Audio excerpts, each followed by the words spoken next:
이야기는 어쩌면 오늘 지금 이 시간밖에 못 나눌 수도 있으니까요. 서로 옆에 분들 서로 잠깐 봐주세요. 네, 보시고요. 이제 한번 우리가 해볼게요. 옆에 분들에게 서로 사랑의 축복이라고 한번 해보겠습니다.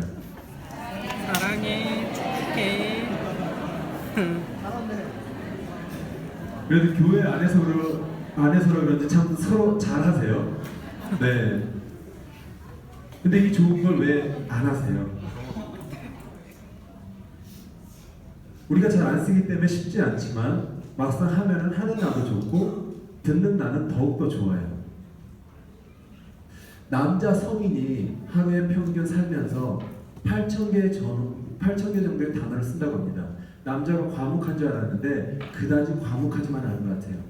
모르겠어요. 경상도 남자는 약간 다를 수도 있어요. 근데 평균 성인 남자는 8,000개 정도 단어를 쓰면서 살고 있대요. 여자는 2만 개요. 말씀들을 참 많이 하세요. 그런데 그렇게 많은 단어를 쓰면서도 우리가 사랑의 축복이라는 단어를 안 써요. 그래서 쓰기가 힘들어요. 대한민국이 살기가 많이 좋아졌다고 합니다. 그런데 모두가 그렇지만 않은 것 같고요. 작년까지 OECD 국가 중에 10년째 자살률 1위인 나라가 바로 또 대한민국입니다. 그 삶의 무게 때문에 삶을 포기하는 사람이 하루에 수십 명씩 된다고 들었어요.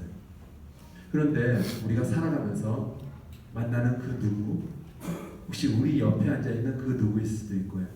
에게 손을 뻗어 사랑의 축복해라고 해준다면 혹시 그 사람이 삶의 무게 때문에 삶을 포기하고자 하는 그런 마음이 있었을지라도 우리의 그 따뜻한 한마디 때문에 용기를 얻어서 내일도 살아가지 않을까. 왜 부모님들이 많이 있으세요? 부모님의 삶에서 가장 우선시되는 건 무엇이죠? 자녀의 행복. 부모가 되면 많은 부분이 자녀의 행복 때문에 살아갈 것 같아요. 그렇다면 부모가 매일 해주는 아이들에게 해주는 사랑의 축복해라는 말로 우리 아이들이 앞으로 자신들이 살아갈 세상을 그 사랑과 축복을 전하면서 그렇게 만들어갈 수 있다면 우리 아이들에게 너 공부 잘해야 돼, 너 좋은 대학교 가야 돼, 꼭 성공해야 돼, 돈 많이 벌어야 돼, 이런 말들보다는 매일마다 손을 뻗어 사랑의 축복해라고 꼭 해줘야 되지 않을까 라는 생각 때문에 이 말씀 먼저 드렸고요. 2004년 10월 8일 이 세상에서 가장 아름다운 여자가 결혼했습니다. 결혼한 다음날 제가 제안에게 나가서 이런 제안을 했어요. 형아, 어제 우리가 정말 행복하게 결혼했는데 그 행복을 우리만 쥐고 살려고 그러지 말고 우리 손을 펴서 이웃과 나누면서 더 큰 행복을 가지고 살자. 그런데 뭔가 큰 걸 제안하면 제안에가 부담이 될 수도 있을 것 같아서 제안에게 이런 제안을 했습니다. 형아, 우리 하루에 10,000원씩 이웃을 위해서 드려보자. 제안에가 너무나 흔쾌히 그러자고 했고요. 그래서 결혼한 다음 날부터 매일마다 10,000원씩 오늘까지 아니 죽는 그날까지 그 일을 반복하면서 해나갈 겁니다. 하루에 10,000원씩 이웃을 위해서 드려서 1년 동안 모아서 우리의 결혼 기념일마다 그 1년 동안 모은 돈을 가지고 서울 청량리에 있는 바쁘한 곳에 찾아가서 그곳에 드리고 거기 오는 노숙자분들을 위해서 하루 동안 봉사라고 했는데요. 결혼 1주년 때였어요. 저와 제 아내 뱃속에는 우리 첫째 딸 하은이가 있었고요. 제 뱃속은 아닙니다. 봉사를 갔어요. 1년 동안 모은 돈을 드리고 거기 오는 노숙자분들을 위해서 하루 동안 열심히 밥을 푸는 봉사를 했고요. 끝나고 돌아오는 길에 차 안에서 제 아내가 저에게 이런 고백을 했습니다. 작은 걸 드리지만 정말 큰 행복을 가지고 돌아온다. 우리 부부는 단지 하루 10,000원씩 드렸을 뿐인데 그 10,000원으로는 어쩌면 누릴 수 없는 그런 큰 행복을 그날 가지고 돌아왔던 것 같습니다. 하루에 10,000원씩 1년 동안 모아서 드렸다고 말씀드렸잖아요. 365만 원. 우리 부부 하루 10,000원이 얼마나 대단한 돈이 되냐면요. 서울 청량리 반포에 하루 동안 가장 많은 노숙자분들이 오셔서 식사하실 때 1,500명가량 오신다고 들었어요. 그 당시 1,500명에게 식사 제공하는데 드는 비용은 150만 원 정도. 우리 부부 하루 10,000원이 1년 동안 모아져서 드려졌더니 1,500명이 무려 2번 식사하고도 충분히 남는 금액이 됐습니다. 자, 그럼 여기서 한 가지 질문을 드려볼게요. 2008년도 10월 8일이 저희 부부 결혼 4주년이었습니다. 하루에 10,000원씩 4년 동안 드려진 금액은 과연 얼마일까요? 혹시 계산 빠르신 분? 네? 정확한 금액이요.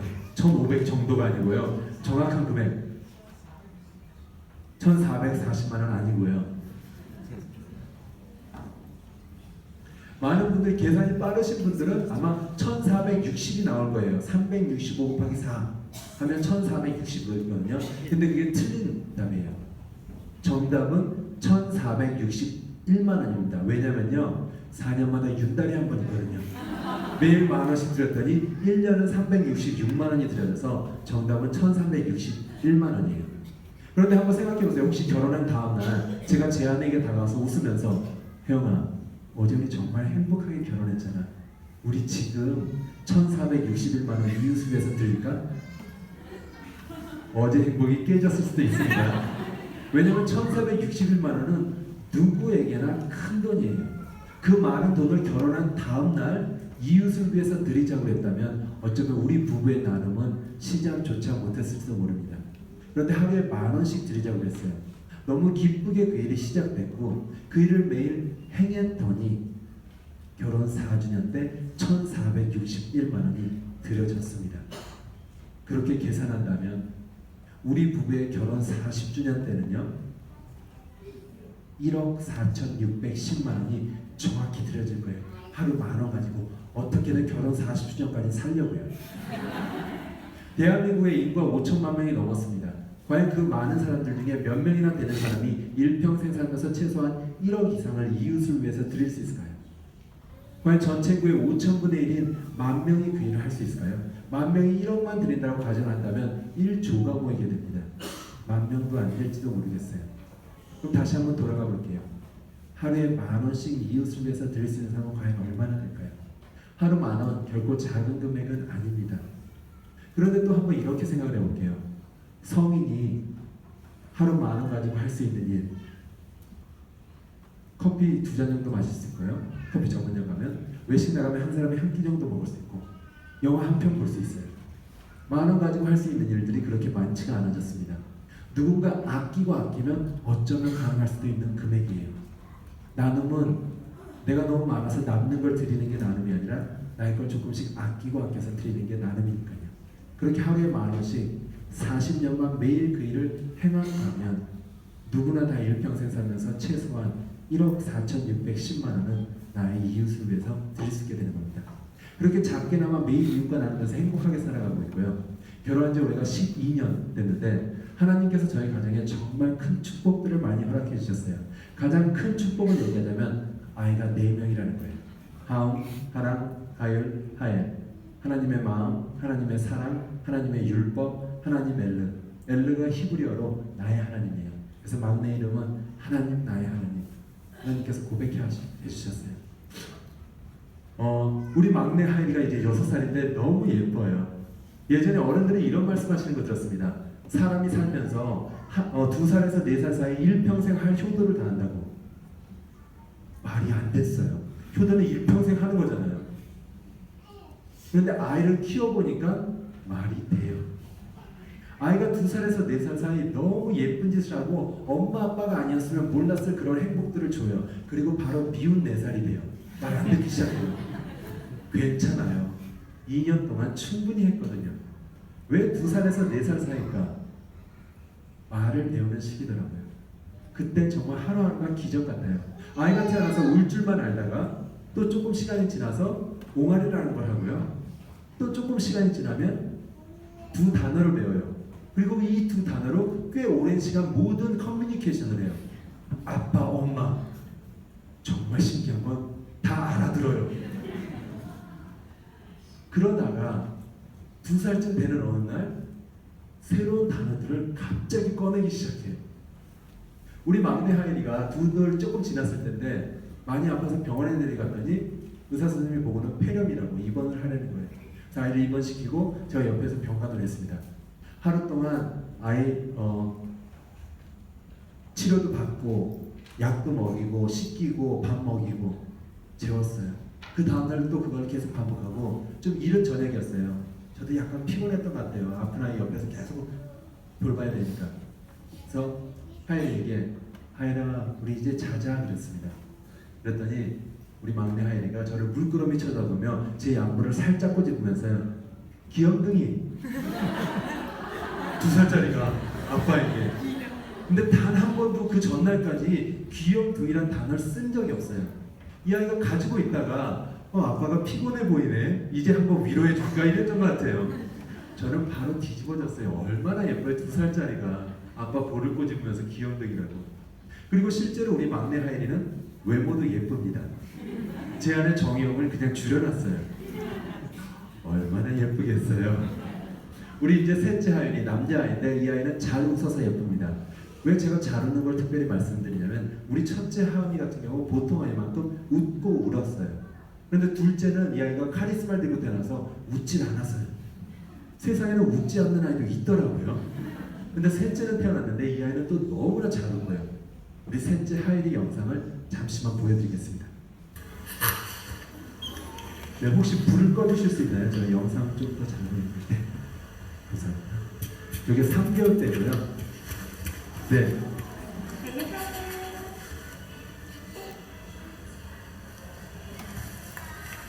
아이 좋아.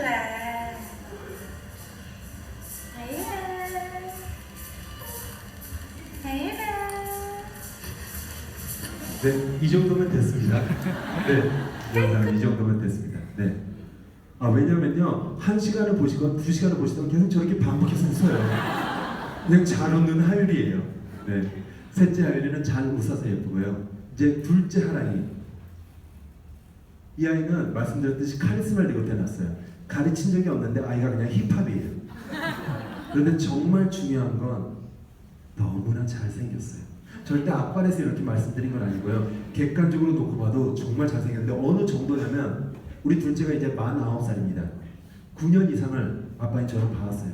그런데도 매일 보면서 매일마다 우리 둘째가 아침에 일어나서 아빠 그러면서 달려면 저는 약간 놀래요. 이야, 너 정말 잘생겼다. 보통 아이들이 태어날 때는 우리의 상상과는 약간 다르게 생겼습니다. 엄마 뱃속에서 막 나온 아이는 일단 머리숱이 별로 없어요. 눈썹도 없고 눈, 코, 입을 다 가지고 있지만 어딘가 좀 어색해요. 엄마, 아빠 눈에는 너무나 귀하고 아름답지만 저희 둘째 아이가 태어날 때 제가 분만실에 있었는데 아이가 딱 태어나서 의사 선생님이 안아보라고 주시는 거예요. 그래서 이렇게 딱 안았어요. 일단 아이가 머리숱이 너무 많아서 두피가 안 보였어요. 어른처럼 머리가 그냥 새까만 거예요. 그리고 얼굴을 봤습니다. 깜짝 놀랐어요. 초등학생의 얼굴을 하고 있었어요. 사진을 보여드리겠습니다. 네.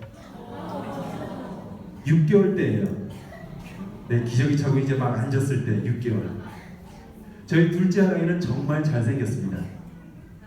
엄마를 닮았거든요.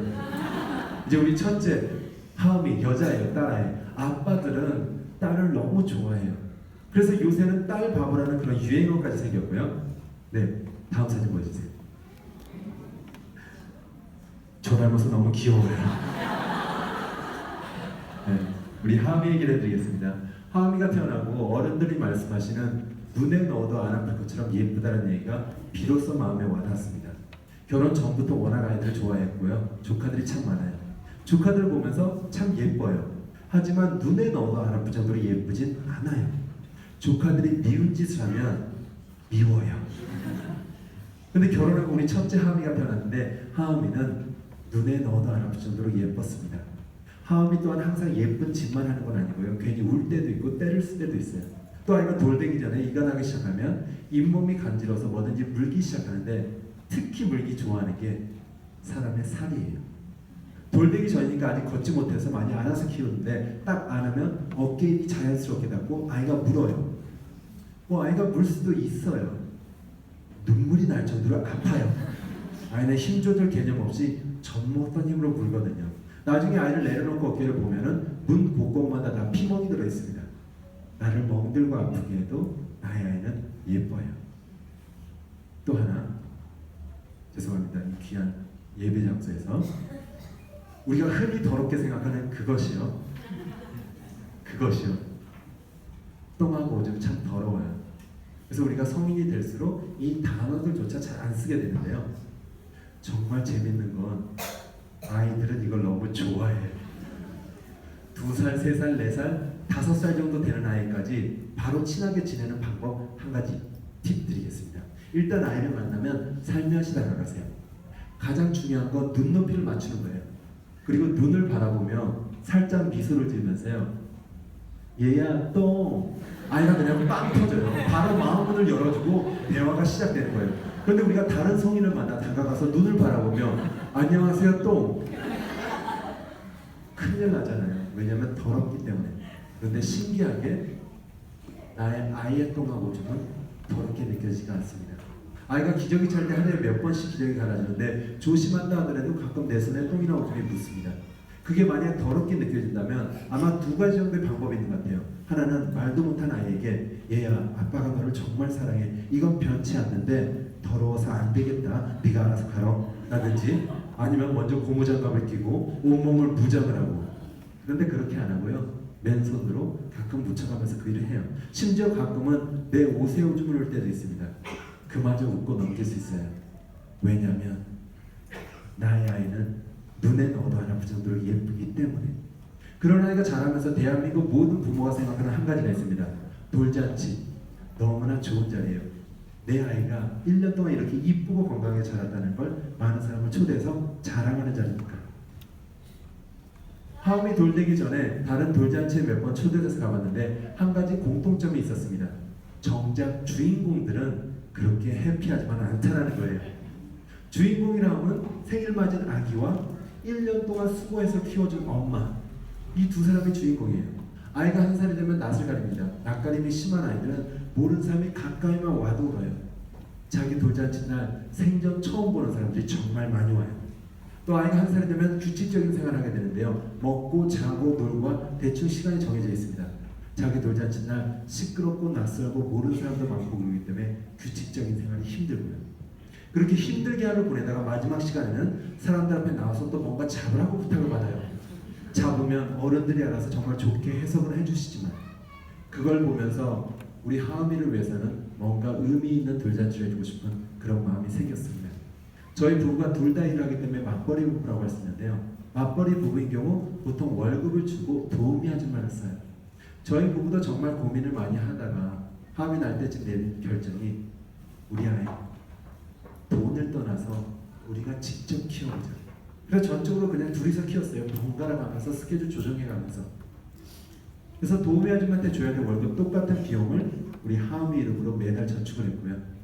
그리고 주위 분들한테 돌잔치에 드는 비용을 물어봐서 그 비용을 합쳤더니 하음이 돌날 무려 2천만 원이 모였습니다. 그래서 그 2천만 원이 들고 하음이 돌날 우리 가족은 서울대 어린이병원을 찾아갔고요. 2명의 심장병 어린아이와 1명의 귀가 안 들려서 인공호흡 수술을 받아야 되나요? 이렇게 3명의 아이를 수술시켜줬고요. 하음이 돌이 지난 다음에 친한 분들이 물어오시는 거예요. 왜 돌잔치에 초대를 안 하냐? 그래서 그분들에게 아무도 초대 안 하고 저희 가족끼리만 조촐하게 했습니다라고 말씀드렸어요. 또 궁금한 게 한 가지 있잖아요. 엄마는 탤런트, 아빠는 가수. 그럼 하음이는 돌잡이로 뭐를 잡았어? 그래서 그분들에게 이렇게 대답을 했습니다. 우리 하음이는 돌잡이로 이웃의 손을 잡았습니다라고. 저희 둘째, 셋째, 넷째 동안 똑같이 1년 동안 2천만 원 모았고요. 아이들 돌 때마다 병원을 찾아가서 다른 아이들 수술을 도왔고요. 그래서 우리 네 아이 모두가 다 돌잡이로 이웃의 손을 잡았습니다. 2008년도 5월달이었어요. 제가 필리핀에 가기로 약속이 돼 있었습니다. 가기로 한 이유는 컴패션이라는 단체를 통해서 그 당시 빈민국에 있는 6명의 아이를 후원을 하고 있었는데요. 후원하는 방법은 한 달에 한 아이를 위해서 35,000원을 보내주고 그 아이를 위해서 기도도 해주고 또 편지를 주고받는 거예요. 5년 전부터는 하나에게 45,000원씩 한 달에 보내주고 있고요. 그렇게 6명의 아이를 후원하고 있었는데 그 중에 한 명이 필리핀에 살았었고 여자였었고 이름은 클라리지였습니다. 그래서 클라리지를 만나러 제가 필리핀에 가기로 약속이 돼 있었어요. 가기 2개월 전인 3월에 클라리지에게 편지가 왔습니다. 곧 만나러 갈 아이이기 때문에 정말 기대되는 마음으로 그 편지를 제가 뜯었어요. 아이가 크레용으로 몇 가지 그림도 그리고 아주 짧게 편지를 썼더라고요. 그 편지 내용이 I love you, mommy. 정혜영. 어디에도 제 이름은 없었어요. 그래서 다시 잘 접어서 제 아내에게 혜영아 너한테 편지가 왔네.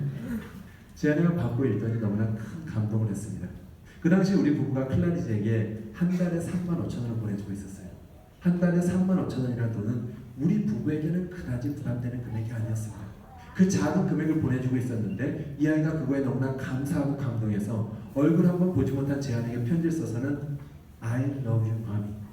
엄마 사랑해라고 표현한 거예요. 그 2008년도 3월이 어떤 시기였냐면 우리 첫째 아이가 태어난 지 26개월, 둘째 아이가 태어난 지 6개월 정도 됐을 때입니다. 아이 둘이 너무 어리기 때문에 엄마가 그 두 어린아이를 놓고 해외 봉사 가기란 불가능한 거예요. 그런데 그 편지를 읽고는 제 아내가 저에게 이렇게 얘기를 했어요. 하나님께서 우리 가정에 선물로 주신 하음이 하나님도 너무나 귀한 우리 아이들이지만 우리가 컴패션을 통해서 품은 6명의 자신을 마음이라고 부르는 클라리넷 또한 너무나 귀한 우리 아이라고 그 아이를 만나러 자신이 직접 필리핀에 가야 되겠다고 얘기를 했습니다. 그래서 두 어린 하음이 하나님을 저에게 혼자 맡기고 떠났어요. 제 얘기는 뒤로 하고요. 제가 필리핀에 와서 첫째 날 클라리넷 포함한 후원받는 수십 명의 필리핀 아이들이 생활하는 어린이 센터라는 곳을 찾아갔는데 아이들이 너무 밝고 행복해 보였다. 다음 날은 클라리넷 집을 찾아갔습니다. 너무나 열악한 상황에서 살고 있었어요. 계열물이 이렇게 흐르는데 중간에 판자로 집을 지었고 한평 남짓한 판잣집에 6식구가 살고 있었고요.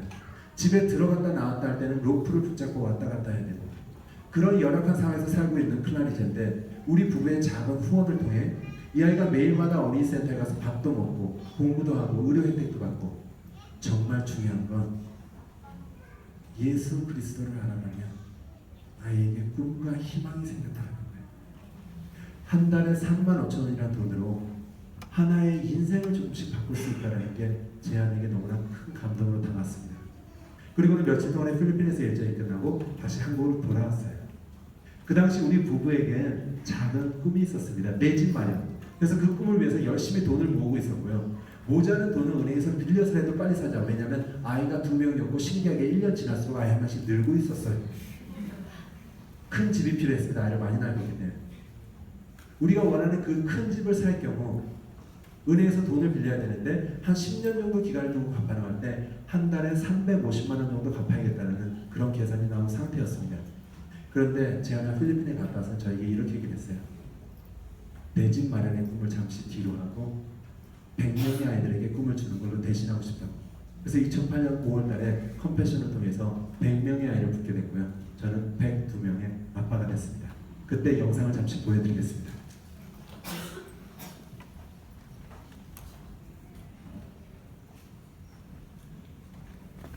4번 정리하고 들으시면 돼요. 순서대로.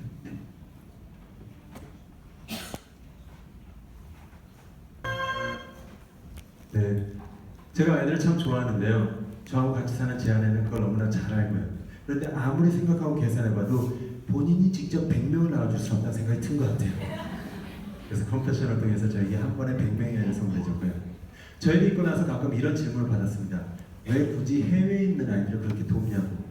우리나라에도 도움이 필요한 아이들이 참 많은데 돕고 있지 않는 건 아니었는데 아마 100명이라는 그 숫자 때문에 질문을 받았던 것 같아요. 그때마다 컴패션에 대해서 말씀을 드립니다. 컴패션이 어떤 단체냐면 1952년도에 미국에 있는 스완슨 목사님이라는 분이 한국에 집회가 있어서 나오셨다가 집회가 끝나고 숙소에 앉아서 창문 밖을 그냥 바라보고 계셨대요. 어떤 인부들이 쓰레기더미를 한 2번씩 차면서 트럭에 싣고 있는 걸 보셨어요. 무심코 바라보고 있는데 그 인부들이 차고 있는 쓰레기 더미 안에서 사람의 손이 나온 걸 보셨어요. 깜짝 놀라서 달려나가서 인부를 막고 사람이 들어있다고 얘기를 하는데 봤더니 그 트럭 안에 있는 모든 쓰레기 더미가 다 아이들의 시체였습니다. 1952년도 우리나라 전쟁 때에 전쟁의 가장 큰 피해자는 힘없는 아이들. 그 불쌍한 아이들이 굶어서 죽고 날씨가 추우면 얼어서 죽고 시체가 곳곳에 널려 있어서 인부들이 모아서 쓰레기처럼 버리는 거였어요. 그걸 보고는 너무나 마음이 아프셨대요. 무릎을 꿇고 하나님께 기도하셨어요. 하나님, 도대체 어디 계시냐고. 이 불쌍한 아이들이, 죄 없는 아이들이 죽어가고 있는데 왜 아무것도 안 하시냐. 한참 기도를 하는데 하나님께서 이렇게 물어보시더래요. 이제 너가 보고 알았으니 어떻게 하겠니? 그래서 이 목사님이 한국 분도 아닌데 그 보고한 것에 대해서 행하셨어요. 미국으로 돌아가자마자 미국 전역을 돌아다니면서 미국 사람들에게 저기 머나먼 작은 코리아라는 나라가 있는데 그곳에 불쌍한 아이들이 죽어가고 있다고. 그 아이들은 우리가 꼭 살려야 되지 않겠냐고. 그래서 1952년도에 우리나라만을 돕기 위해서 만들어진 단체입니다. 컴패션은. 그래서 1952년부터 1993년까지 41년간 10만 명 이상의 한국 아이들을 후원하고 훌륭한 사회인으로 키워냈고요. 우리가 큰 빚을 졌어요. 93년도에 판단하기를 더 이상 대한민국은 후원하지 않아도 되겠다. 그리고 빠져나갔어요. 그런데 이제 도움받았던 우리나라 분들이 컴패션에다 요청하기 시작하셨습니다. 우리가 받았던 사랑 이제는 꼭 돌려주고 싶다고. 그래서 10년 후인 2003년도에 컴패션 코리아라는 이름으로 다시 들어오게 됐고요. 더 이상 우리가 도움을 받기 위함이 아니라 이제는 우리가 도움을 주기 위해서 세계에서 유일하게 수혜국에서 후원국으로 탈바꿈한 나라가 바로 대한민국입니다. 그래서 지금 현재는 컴패션을 통해서 우리나라가 13만 명의 해외 아이들을 후원을 하고 있어요. 빚을 갚고 있는 거예요. 저 또한 100명의 아이를 후원하는 이유 중에 하나가 그 빚을 같이 갚아나가자. 근데 거기서만 그치면 안 될 것 같았습니다. 2009년도에 저에게 정말 좋은 일이 또 생겼어요. 부부 동반 CF를 찍게 된 거예요. 너무 감사하더라고요. 왜냐면 저는 진우션으로 한창 활동할 때 정말 인기가 많았어요. 이 지역에서는 별로 없었나 봐요. 네, 감사합니다.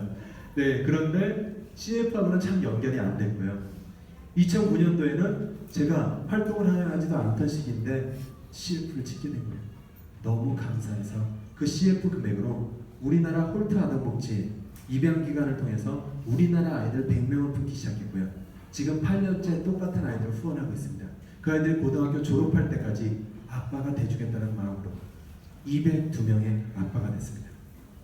제가 후원하는 100명의 컴패션 아이들 중에 6명이 IT라고 해서 알고 있어요.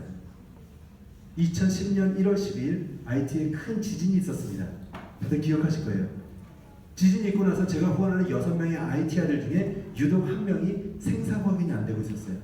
그래서 많이 걱정을 하고 있었는데 2개월 후인 3월 말에 컴패션에서 그 아이 찾았다고 살아있다라고 또 연락이 왔어요. 그래서 그 아이를 직접 만나러 IT까지 찾아갔습니다. 그때 영상을 또 보여드리겠습니다.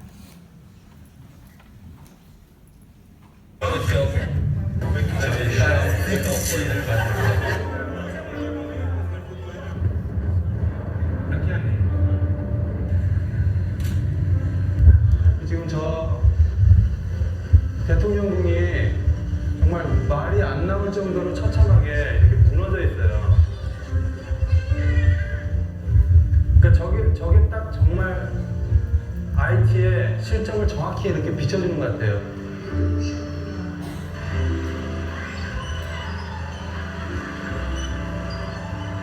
여섯 명의 아이들이 다 걱정되는데 센티지 같은 경우는 특히 지진 피해가 가장 심한 프로젝트에 있다고 그래서 그리고 생사 확인도 계속 안 됐었고요.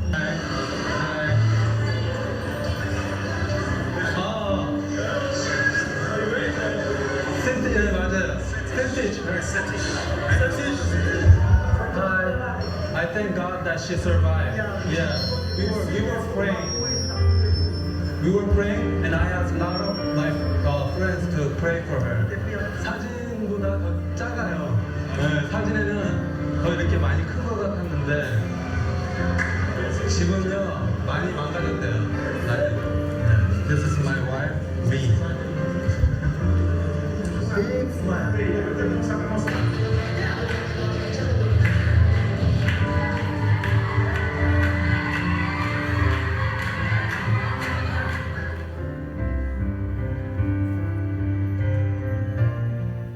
정말 신기하게 그 아이하고 그렇게 많은 시간을 보낸 것도 아니고 여기 와서 그리고 그 아이와 많은 걸 한 것도 아니고 그 아이가 나를 그렇게 막 정말 달갑게 반갑게 막 이렇게 맞아준 것도 아닌데도 지금 그 아이하고 헤어지고 이틀이 지났는데 계속 눈에 밟히고 그 정말 신기해요. 이제 어제 프로젝트 단 중에 말리라는 여자애가 있었는데 집이 다 이렇게 정말 폭삭 주저앉았고 이제 지금 사는 텐트 집에까지 갔는데 정말 너무나 열악해요.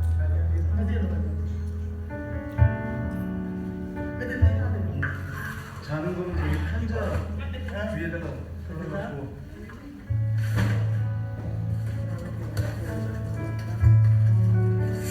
국물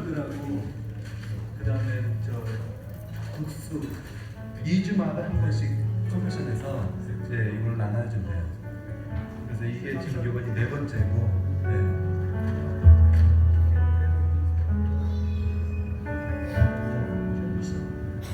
이제 가면서 마음속으로 기도도 해주고 이 아이를 이렇게 손을 꼭 잡아줬는데 이 아이가 저 백인이 나를 사랑해주는 것 같다고 그 말 딱 했던 걸 내가 듣는데 마음이 정말 찡한 거예요. 그냥 손만 잡아줬을 뿐인데 정말 사랑이라는 게 막 대단한 거, 막 뭐를 주고 막 말을 해주고 이것도 분명히 사랑인데 정말 누군가 이렇게 손을 꼭 잡아주는 그 자체만으로도 이게 사랑이 될 수 있는 것 같고요.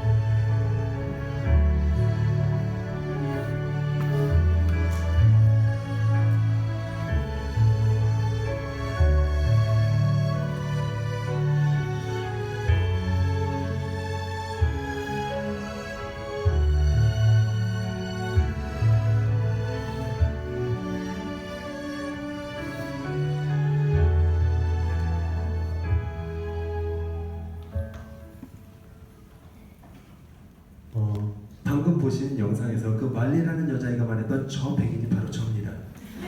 IT에서는 저를 백인이라고 부르고요. 2011년 1월 12일이 IT 지진이 있은 지 1년 되는 날이었어요.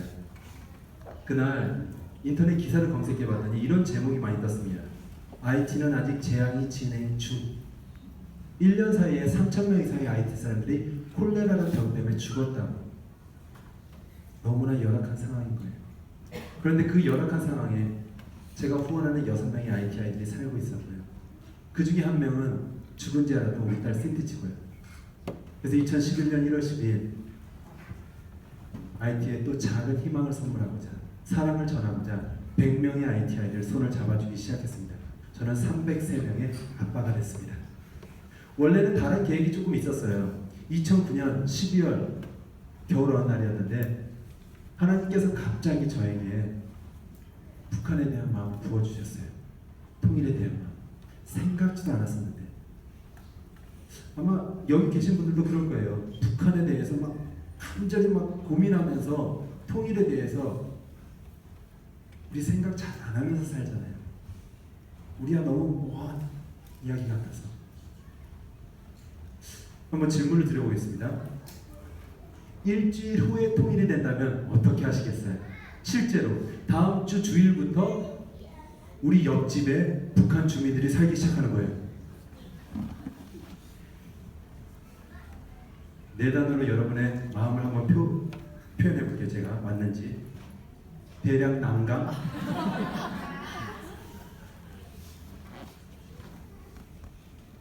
그 노래 혹시 아시나요? 우리의 소원은 통일. 많이 부르셨죠? 우리가 통일이 우리의 소원이라고 노래했어요. 그런데 아마 지금 우리는 그 통일이라는 소원은 내가 사는 동안에 이루어지지 않았으면 하는 바람으로 살고 있지 않나. 우리나라가 이렇게 있습니다. 중간에 금이 그어져 있어요. 금 남쪽 우리가 사는 대한민국. 전쟁이 있은 지 63년이 지났는데 참 잘 살아요. 어느 정도 잘 사냐면 먹고 남는 음식물 쓰레기 치우는데 1년에 1,000억 이상을 대한민국이 쓰고 있습니다. 금 북쪽으로 가볼게요. 아까 제가 우리 아이들 눈에 넣어도 안 아플 정도로 예쁘다고 말씀드렸잖아요. 그렇다면 북한 아이들 또한 그 아이들 부모에게는 눈에 넣어도 안 아플 정도로 예쁜 아이들일 거예요.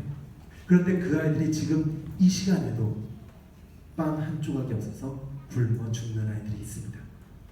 저기 지구 반대편 아프리카 이야기가 아니고요. 우리 같은 민족, 단지 금 때문에 나눠진 그 북한 아이들의 이야기예요. 그렇다면 나중에 통일이 됐을 때 과연 우리 아이들은 어떤 공통점으로 북한 아이들과 같이 살아갈 수 있을까요? 우리 아이들은 먹고 남는 음식물 쓰레기 치우는데 1년에 1,000억 이상을 쓰는 나라에서 자랐고 그 북한 아이들은 빵 한 조각이 없어서 굶어 죽는 아이들을 보면서 자랐을 텐데 아빠로서 우리 아이들이 꼭 행복했으면 좋겠습니다. 그게 부모의 마음이니까요.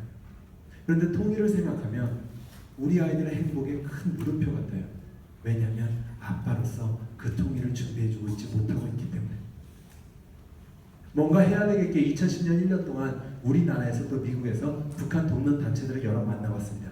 그러다 2010년 말에 어떤 선교사님 한 분을 만나뵀는데 이분은 북한에 직접 들어가서 북한 아이들에게 빵 주는 일을 하고 계셨어요.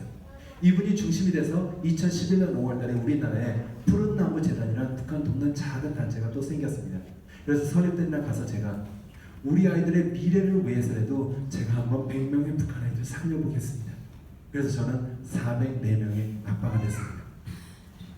2012년 5월 17일이었어요. 그 푸른 나무 재단이 설립되는 1년 되는 날 초대 받아서 갔는데 사무총장님이 나오셔서 이런 말씀을 하셨습니다. 지금 북한에 많은 문제들이 있는데 가장 큰 문제 중에 하나가 엄청난 숫자로 후천성 장애 어린이들이 늘어가고 있다는 거예요. 아이가 태어나서 1살에서 2살 사이 내가 자라서 성인의 내 모습을 하게 됩니다. 그래서 그 시기에는 아이 머리 흔들면 안 돼요. 내가 아직 정착 안 됐기 때문에. 그런데 멀쩡하게 태어난 이 북한 아이들이 그 시기에 너무 못 먹어서 내가 자라지 않아 장애를 갖게 된다는 거예요. 그리고 그 숫자가 지금 엄청나게 늘어가고 있고요. 그렇다면 나중에 통일이 됐을 때 우리 아이들은 단지 개념과 상황이 다른 북한 아이들과 사는 것 외에도 그 엄청난 숫자로 늘어난 북한 후천성 장애 어린이들을 우리 아이들이 다 품게 되는 거예요. 왜냐하면 부모로서 그 통일을 충분히 준비해주고 있지 못하고 있기 때문에. 아니 그걸 떠나서 이런 마음이 들어왔습니다. 만약에 우리 아이가 멀쩡하게 태어난 우리 아이가 단지 먹지 못해 장애를 갖게 된다. 아빠로서 나가서 구걸을 해서라도 우리 아이 어떻게든 먹이지 않을까. 그 순간 북한 아이들이 우리 아이들이 아닌가라는 그런 마음이 들어왔습니다. 제가 후원하는 100명의 북한 아이들이 평양에 있는 어떤 고아원 아이들이에요. 그 고아원에는 500명의 북한 고아이들이 있다고 들었고요. 그래서 2012년 5월 17일 아빠의 마음으로 나머지 400명도 다 품어보겠습니다. 그래서 저는 804명의 아빠가 됐습니다.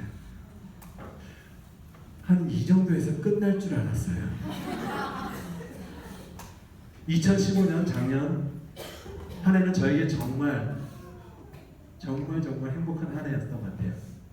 왜 꿈은 이루어진다 우리나라가 2002년 월드컵 때 얘기했었잖아요. 저에게 개인적으로 작년 한 해가 그런 한 해였던 것 같아요.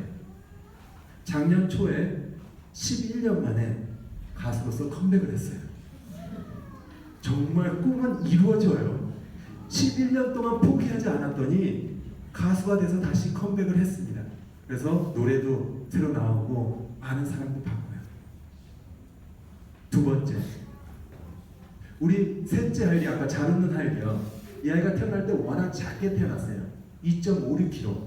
엄마들은 아실 거예요. 2.56kg가 얼마나 작은 건지. 2.5 미만이면은 인큐베이터에 집어넣어요. 간당간당하게 인큐베이터에는 안 들어갔어요. 워낙 작게 태어나고 약해서 제가 우리 셋째를 보면서 건강하게 잘 자랐으면 좋겠다. 우리 셋째 하율이가 1살 될 때, 돌 될 때 1년 동안 아빠 또한 열심히 운동을 해서 둘 다 건강해서 우리 셋째 하율이 기저귀만 입히고 나는 상탈이하고 우리 셋째 안고 맨즈 헬스 잡지 표지 모델을 해보자. 건강한 몸. 안 됐어요. 정확한 이유는 모르겠어요. 그런데 작년 10월 우리 셋째 하율이가 만으로 6살이 돼서 셋째 하율이가 너무 커서 함께 하지는 못했지만 혼자서 그 맨즈 헬스 잡지 표지 모델 했습니다. 영상 잠깐 보여드릴까요? 네, 거기 맨즈 헬스 그 영상 짧은 건데 하나 보여드릴게요. 네, 저 모습이 표지 모습이고요. 성경에도 이런 말씀이 있어요. 몸은 하나님의 성전이라. 우리의 몸은. 저게 44살 때예요. 저 작년이. 네. 그래서 우리가 우리의 몸 건강하게 가꾸는 것도 참 중요한 거예요. 몸을 우상시화되는 거 그것 또한 안 되지만 하나님이 우리에게 허락하신 이 성전, 몸에 안 좋은 거 담배나 술 같은 거 안 하고 정말 건강하게 꾸려나가는 거 그것 또한 상당히 중요한 것 같아요. 그래서 6년 만에 하나의 꿈을 또 이뤄냈습니다. 작년 12월 13일은 저에게 또 정말 뜻깊은 하루였어요. 가수로서 18년 만에 꿈이 이루어지는 하루였습니다. 진우션이 정말 한참 활동할 때 셀 수도 없는 그런 많은 무대에 서봤어요. 그런데 유독 단독 콘서트만 안 해봤습니다. 18년 동안, 작년이 데뷔 18주년이었는데요. 그런데 작년 12월 13일 진우션 첫 번째 단독 콘서트를 하게 됐고요. 근데 그날 아침 3년 전에 봤던 한 영상이 또 생각이 났어요. 탤런트 차인표 씨 아시죠? 네, 차인표 씨가 우간다에 갔던 영상인데 한 채석장을 찾아갔어요. 곳곳에 어린 아이들이 돌을 깨고 있는 거예요. 그래서 어떤 아이에게 다가가서 너 몇 살이니 물어봤더니 여자인데 12살이래요. 그 옆에 더 조그만 아이가 있어서 너는 몇 살이니 그랬더니 4살. 하루 종일 돌을 깨고 있는 거예요. 자기 동생이라고. 그러면 1달러는 건데요. 1,100원. 그래야 하루 한 끼 자기 식구 먹을 수 있다.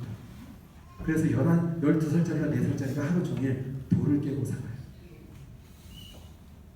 아이에게 꿈이 뭐냐고 물어봤더니 학교 다니고 싶대요. 나중에 의사 되고 싶다고.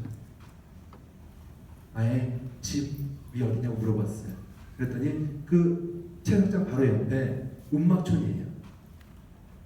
집이 아니라 그냥 운막이에요, 정말. 거기 갔더니 아이가 어느 종이 쪽지 하나를 가지고 나와요. 학교 다녔을 때 받았던 증상하고, 그리고 노래를 하나 또 불러줘요. 학교에서 배웠던 노래를. Baby Jesus, Baby Jesus, I love you. 이렇게 짧게 노래를 불러줘요. 차인표 씨가 아이 엄마에게 컴패션에 대해서 들어봤냐고. 그때 아이 엄마가 지금 1년 이상 우리 아이 후원해줄 후원자를 기다리고 있다고, 아직 나타나지 않았다고. 그래서 차인표 씨가 이런 말씀을 하세요.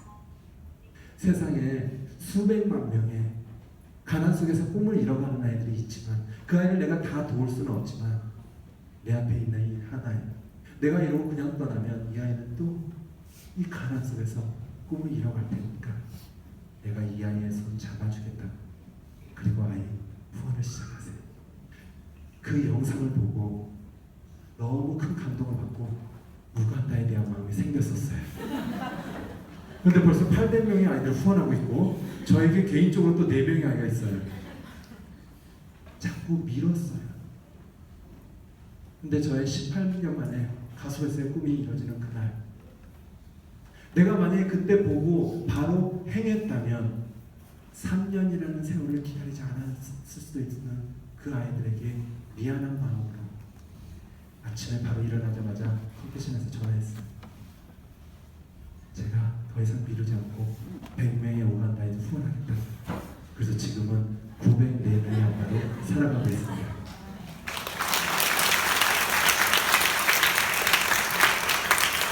이 모든 게 어디서 시작됐는지 다시 한번 돌아가 볼게요. 대단한 계획이나 대단한 자본을 갖고 시작한 게 아니에요. 12년 전 하나님께서 결혼하는 그날 부어주신 그 은혜가 너무 감사해서 이제 우리의 행복 나누면서 살자. 하루에 10,000원씩이라도 이웃과 나누면서 살자는 그런 작은 결단이자 행함이었습니다. 그래서 매일 그렇게 행해왔더니 결혼 11년 만에 전 세계 900명의 아이들을 돕게 됐고요. 우리 4명의 아이들 돌 때 다른 아이들 스스로 도와주고 있고요. 그 외에도 나눔이란 이름 안에 정말 많은 일들을 하게 됐어요. 12년 전 불과 10,000원으로 시작한 그 작은 행함을 통해서요. 세상에는 가장 중요한 금이 3가지 있다고 합니다. 첫 번째가 황금. 황금 다들 좋아하시죠? 교회 다니신다고 황금 안 좋아하는 건 아니에요, 우리. 황금 좋아요. 힙합은 황금을 정말 좋아해요. 아실 거예요. 두 번째는 소금. 소금 없이 우리가 살 수가 없습니다.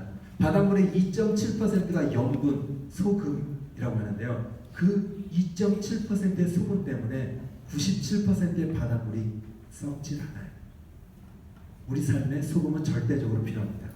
세 번째는 지금. 그런데 그 지금은 황금 가지고 살 수 없어요.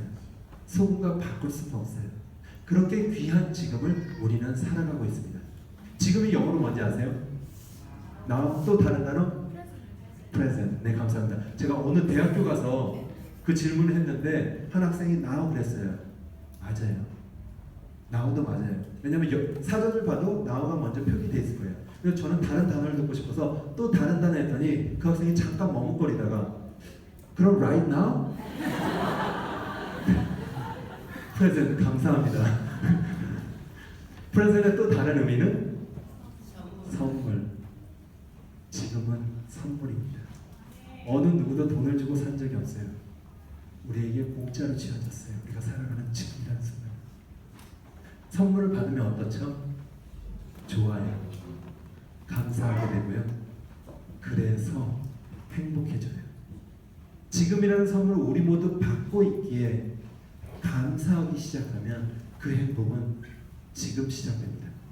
한국에서는 출석 부를 때 이름을 부르면 네 하고 대답을 해요. 맞죠? 미국에서는 약간 다른데 미국에서는 출석 부를 때 here도 맞아요. present 그거 대답을 해요. 주로.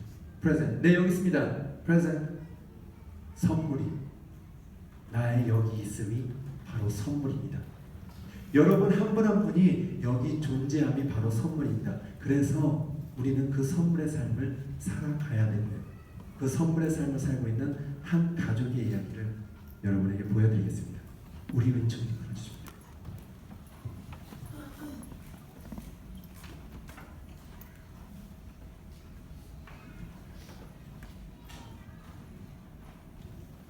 네, 저게 아버지의 마음인 것 같아요. 어떤 모습이든지 상관 안 한대요. 가끔 우리가 우리의 모습, 우리의 죄인된 그 모습, 일그러진 모습 때문에 하나님 앞에 나가기가 참 힘들어. 그런데요, 우리 아버지는 상관없으시네요. 우리가 연약하면 연약할수록 우리 데리고 그 마라톤 끝까지 뛰시겠다. 저는 공식적인 은총이 삼촌입니다. 은총이가 저를 처삼촌이라고 알고 있어요. 2011년 은총이 아빠는 은총이를 휠체어에 태우고 저는 우리 첫째 하음이와 둘째 하랑이를 쌍둥이 유모차에 태우고 비슷한 조건으로 같이 10km 마라톤 대회 나갔어요. 제가 이겼어요. 2012년 10월 14일에는 은총이와 약속하고 저 또한 처음으로 철인 3종 경기 도전을 했습니다. 철인 3종 경기를 해보니까 왜 철인 3종 경기라고 불리는지 알겠더라고요. 철인만 하는 거예요. 보통 사람은 하면 안 돼요. 바다 수영 1.5km, 사이클 40km, 바로 이어서 10km 달리기를 3시간 30분 안에 완주해야 되는 거예요. 그래서 그 철인 3종 경기를 도전하면서 제가 제 자신과 이런 약속을 가져왔습니다. 내가 정말 이걸 완주할 수만 있다면 내가 뛰는 1m당 1,000원씩 장애를 가진 아이를 위해서 드려보자. 대회 당일날 총 51,500m를 3시간 2분에 완주했고요. 그리고 5,150만 원을 장애 어린이들 위해서 드렸고요. 은총이가 태어나고 의사 선생님들이 은총이 엄마 아빠에게 이렇게 얘기를 했대요. 아이 1년도 못 살 것 같으니까 그냥 포기하세요. 올해는 은총이가 14살이에요. 절대 걷지 못한다고 7살부터 걷기 시작했어요. 늦었지만 걸어요. 말도 못하는 은총이었습니다. 말을 시작했어요. 아빠 엄마 해요. 그리고 정말 신기한 건 제 삶은 토토가 전후로는 아닙니다.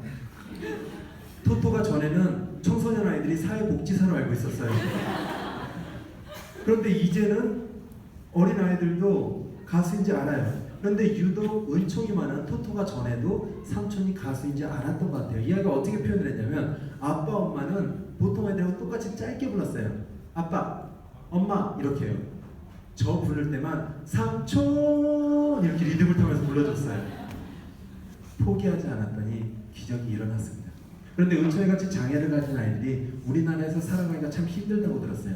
일단 시선과 편견 때문에 너무나 많은 마음의 상처를 받게 되고요. 그리고 장애 어린이들은 재활치료가 필요해요. 재활치료는 적절한 시기가 참 중요하고요. 우리나라에는 30만 명 정도의 등록된 장애 어린이들이 있다고 들었습니다. 그런데 그 장애 어린이들 위한 어린이 전문 재활병원은 한 군데도 없어요. 일본에 200개가 넘게 있대요. 그 정도로 열악한 상황인 거예요. 그래서 우리나라의 그 장애 어린이들은 어떻게 재활치료를 받냐? 주로 복지관을 다니게 돼요. 한번 등록이 되면 하루에 30분씩 3개월 정도 받을 수 있어요. 그리고는 1년에서 2년은 대기를 해야 돼요. 다음 순서를. 적절한 시기를 놓쳐요. 제가 홍보대사로 있는 푸르메 재단이라는 곳에서 우리나라 첫 번째 어린이 전문 재활병원을 지어보겠다는 거예요. 그래서 제가 어떻게 놓을까 고민하다가 2012년도에 이런 생각을 가져봤습니다. 우리가 또 하나의 봉투를 만들자. 10,000원씩 1년 동안 모아서 드리자. 그리고 10,000개의 마음을 모아보자. 재단에 바로 전화를 했어요. 이사님께, 저 이사님 그 병원 짓는 거 돕고 싶어요. 어떻게 도울 수 있을까요? 얼마나 들어요? 그랬더니 그분께서 아주 조심스럽게 매션씨 320억이요. 제가 웃었어요. 그 돈 모아드려볼게요.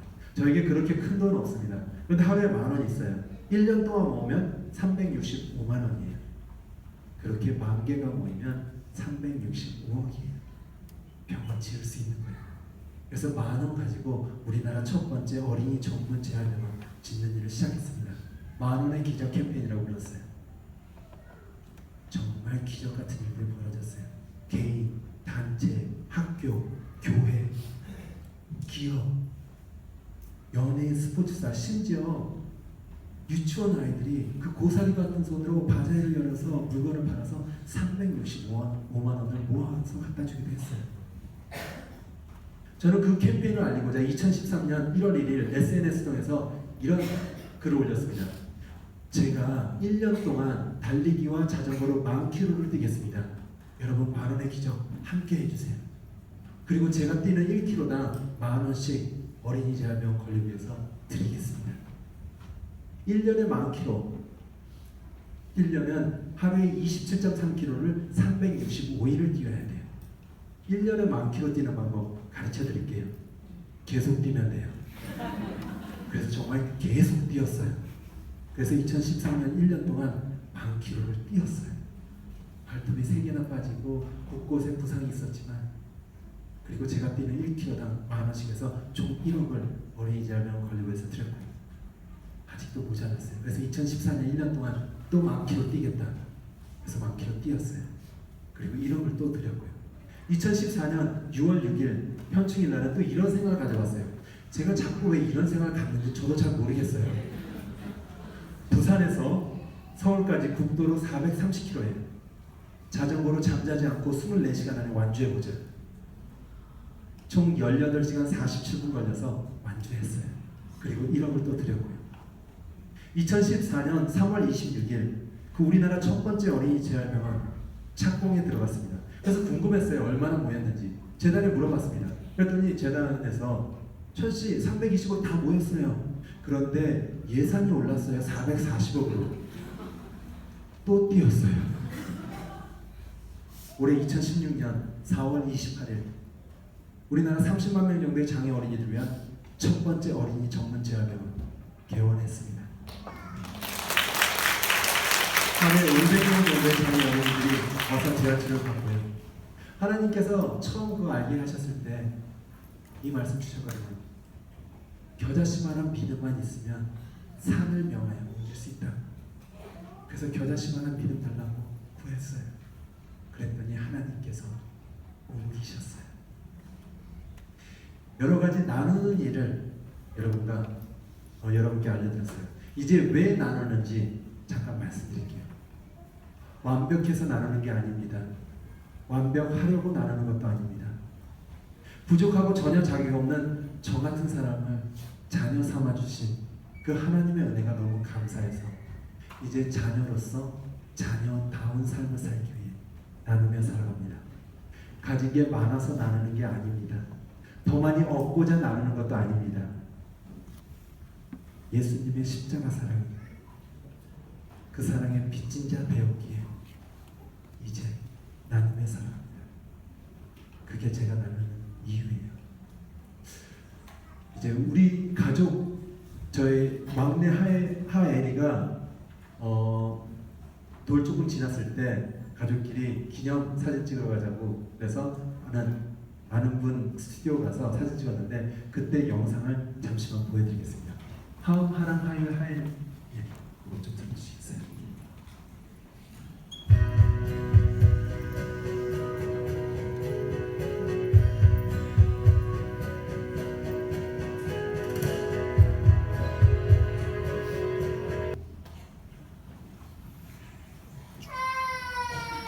어떡해. 왜?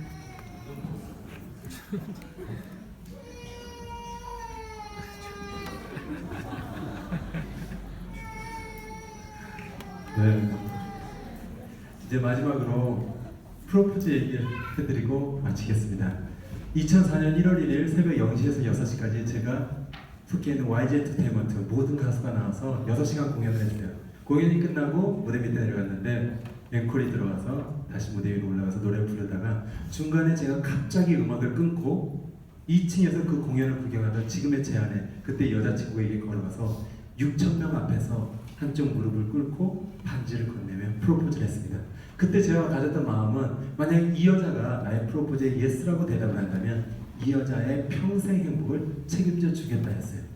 너무나 감사하게 그날 그 여자는 저의 프로포즈에 예스라고 대답을 하고 그날 이후로 그 여자의 평생 행복을 책임져 주면서 살아가고 있는데요. 그렇게 프로포즈하고 10개월 정도 지나서 결혼을 했습니다. 그리고 결혼하고 1년 몇 개월이 지난 어느 날이었어요. 제가 제 아내를 만난 지 2000일이 됐습니다. 제가 제 아내를 만난 지 2000일이 됐다고요. 잠시만요. 이게 큰 감동이어야 되는데 잠깐만요. 자, 그러면 설명을 해드릴게요. 놀랄 준비를 하세요. 결혼한 남자가 결혼한 지 1년 몇 개월이 지났는데 자기 아내와 처음 만난 그날부터 하루 계속 세서 만난 지 2000일인 걸 정확히 기억한 거예요. 여기서 키포인트는 결혼한 남자라는 거예요. 오늘은 제가 제 아내를 만난 지 5816일이 됐고요. 네, 결혼한 지는 4433일이 됐고 프로포즈 한 지는 4714일이 됐습니다. 제가 제 아내를 만난 지 2000일 되는 그날 제 아내에게 외식을 나가자 그러고 이런 제안을 했어요. 형아, 우리가 만나는 2000일 동안 가장 행복했던 순간 5가지씩 한번 얘기해보자. 제가 먼저 시작을 했습니다. 형이 너를 처음 만난 그 순간 첫눈에 반했기 때문에 정말 행복했다. 제 아내가 어려서부터 꿈꿔오던 그런 아름다운 결혼식을 할 수 있었던 우리의 결혼식 날 정말 행복했다. 제가 두 번째로 형이 너를 처음 만나고 첫눈에 반했는데 그리고 바로 결혼해야겠다는 그런 마음까지 들었는데 그런데 그날은 정말 아무 말도 못했던 것 같아요. 그리고 헤어졌어요. 저에게 결혼할 여자인데 저에게 있어서는 아무 말도 못하고 연락처도 모르는 거예요. 그래서 정영씨 측근한테 연락처를 물어봤어요. 근데 그분이 가르쳐 줄 수 없대요. 그분의 마음도 이해는 돼요. 아마 정혜영과 션이 결혼한다는 그런 기사가 처음 떴을 때 대한민국 거의 대다수가 아니 왜 정혜영이 굳이 션과 아마 그분도 그런 마음이었던 것 같아요. 하지만 저는 워낙 간절했기에 그분에게 매일 전화했어요. 연락처 가르쳐달라고. 좀 시간이 지나고 그분께서 연락처를 줬고요. 그래서 처음 통화한 날 이제 뭔가 가능성이 생겼기에 정말 행복했다. 제 아내는 우리 첫째 하은이가 태어난 날 정말 행복했었다.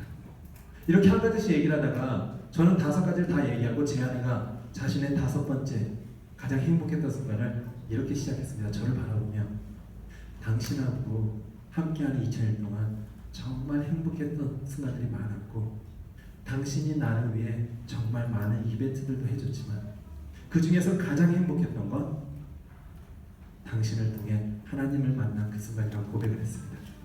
제 아내는 하나님을 믿지 않았었어요. 교회도 안 다녔어요. 결혼하면서 하나님 믿게 됐는데요. 그런 제 아내가 많은 사람들이 부러워하는 연예인이란 삶을 살아요. 근데 자신의 연예인의 삶보다도 요즘 제가 제 이름 앞에 가끔 어떤 수식어가 붙습니다. 심지어 네이버 같은데 제 이름을 치면은 그 수식어가 떠요. 제 입으로 말하긴 정말 쑥스럽지만 용기 내볼게요. 기부천사 션이래요. 절대 아니에요. 이벤트 왕자예요. 제 아내에게 정말 수도 없는 이벤트들을 해줬어요. 그런데 저의 그 수많은 이벤트들보다도 제 아내가 저와 함께하는 2000일 동안 가장 행복했던 순간은 바로 저를 통해 하나님을 만난 그 순간이라고 고백을 했습니다. 제가 제 아내에게 그렇게 행복하게 해주고자 하는 마음으로 프로포즈할 수 있었던 건 저 또한 그런 프로포즈를 받았기 때문이에요. 저는 모태신앙입니다. 어머니의 뱃속에서부터 교회를 다녔어요. 아마 어렸을 때도 그런 프로포즈를 받아오지 않았나라는 생각은 들어요. 잘 몰랐던 것 같아요.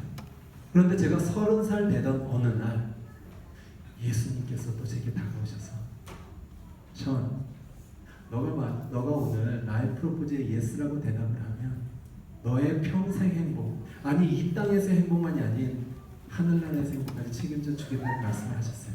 그래서 저는 그날 그 예수님의 프로포즈에 예스라고 대답을 하고 그날 이후로 이 땅에서도 하늘나라를 살아가고 있습니다.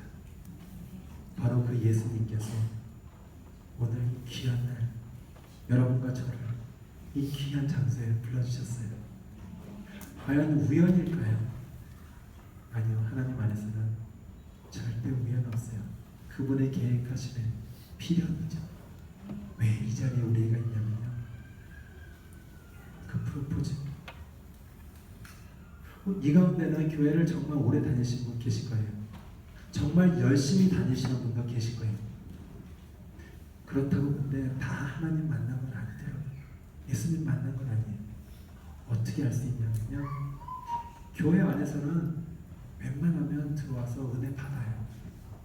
눈물도 흐르고요, 찬양하고 기도하고 회개하고. 그런데 교회 문 바깥에만 나가면 달라져요. 아직 예수님 못 만났어요. 예수님은 교회 안에만 계신 분이 아니고요, 예수님 만나면 그분이 내 안에 계시고 내가 그분 안에 있어. 저 문 바깥에 나가도 예수님과 동행하는 삶입니다. 오늘 혹시 이 자리에 처음 오신 분 계신가요?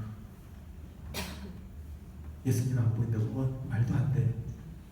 여러분이 이 자리에 오신 그 자체가 벌써 그분이 다 계획하셨어요.